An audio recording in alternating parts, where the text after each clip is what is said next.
to be a student, you just have to fulfill some of your basic duties. But to be a better human being, you have to do something extra that will make you special than the average. Similarly, a state performs some of its duties to protect its entity, sovereignty, and independence, which are its mandatory activities.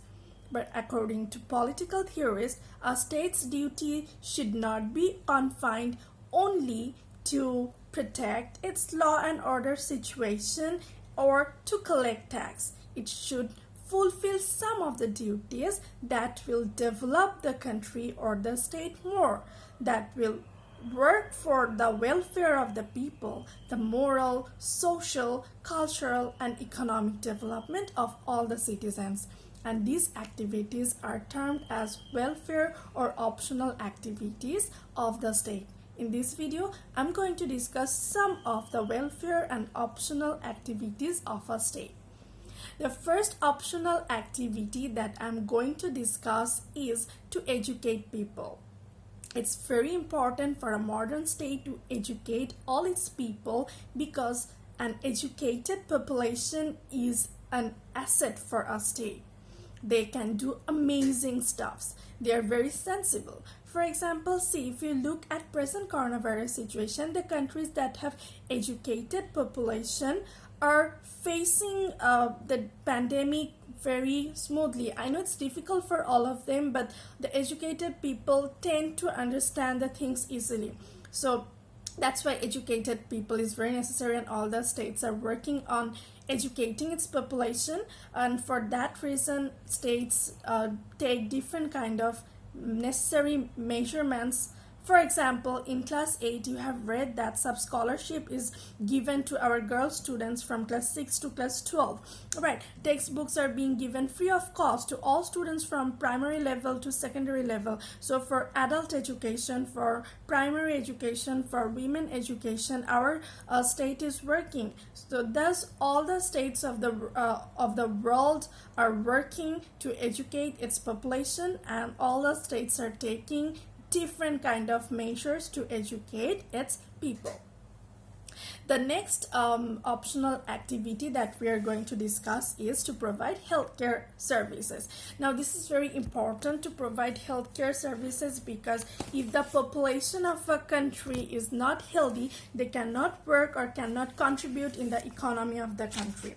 Right? So that's why all the states of the world are concentrating on the healthcare facilities. And if you look at the developed countries, you can see their healthcare system is very developed, right? So that's why different kind of steps are taken by the government. For example, the government or the state establishes and runs hospitals, free medical centers, mother and child home. They always try to ensure healthcare services for its citizen, right? And let's take an example from our country. If you go to any government hospital of our country, the cost is very less. If you go to any private hospital, it's very expensive. Why? Because the government always tries to provide healthcare service to its people in a very minimum cost, right? So that does the government of every state work to develop its healthcare service and want to spread the healthcare facility to all its citizens.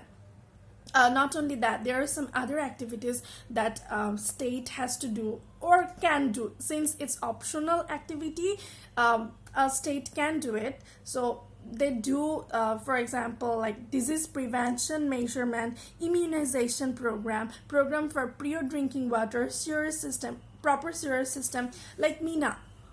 If you see MENA cartoon, it's an effort of government, though it's international UNICEF project, but still it's working for the healthcare development. Healthcare, it's a part of healthcare, right?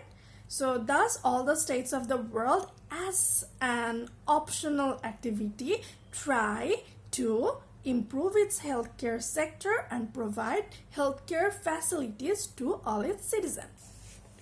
The next one is to remove disparity and bad custom from the society. Now this is very important because bad customs or superstitions or something negative, if these things prevail in society, the society can never develop. Let me give you some examples of bad customs. For example, like child marriage, dowry system, racism, tribalism, gender equality or absence of gender equality. These things, if prevail in a society, it's very bad for the society. So all the government, all the states always try to remove such kind of bad customs from a society. Number 4 is ensuring food security. Food is basic need of all the people, and it's a must for survival. So by ensuring the constant supply of essential commodities such as rice, pulse, flour, like sugar, is an important function of the state government. It means to ensure food security, so that all the citizens of the country can get those basic food items at a very minimum price. Not only that, the government tries, or the state tries, to provide some agricultural goods to the farmers at a very low price. It's called subsidy. Okay, subsidized price, very average, low than the average market price, so that the farmers can get that at a minimum wage and they can work for producing the crops, right, at a very low cost. So this is another important task of the states of the world. Number 5 point is expanding planned industrialization. Now, I think all of you know that in modern world, the country that is more developed, the country that is more industrialized. These two concepts are kind of interrelated nowadays. All the developed countries, like if you look at USA, UK, China, Japan, all of those countries are very highly industrialized, and their industrialization concept is expanding and expanding and expanding, right? But it has to be planned.